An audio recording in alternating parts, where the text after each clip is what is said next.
ଜୟ ଜଗନ୍ନାଥ।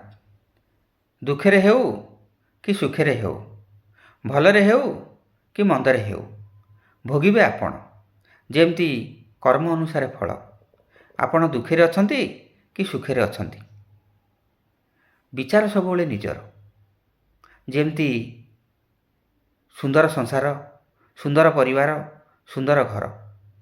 ଯଦି ଆପଣ ପରିବାରରେ ଝଗଡ଼ା ହୁଏ, ତାହେଲେ ସେ ସୁନ୍ଦର ଘରଟି ଭାଙ୍ଗିଯିବ।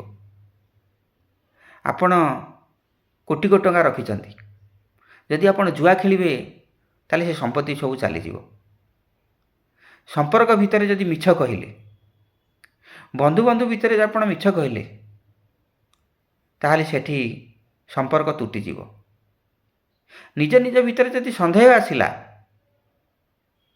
ତାହେଲେ ମନ ଭାଙ୍ଗିଯିବ। ବିଦ୍ୟାକୁ ଯଦି ଆପଣ ଅବହେଳା କରିବେ, ତାହେଲେ ବିଦ୍ୟା ନାଶ ହେବ। ଯଦି ଆପଣ କ୍ରୋଧିତ ହେବେ, ହଠାତ୍ ରାଗିବେ, ତାହେଲେ ଆପଣଙ୍କର ବୁଦ୍ଧି ନାଶ ହେବ। ତେଣୁ ବିଚାର ଆପଣଙ୍କର। ଜୟ ଜଗନ୍ନାଥ।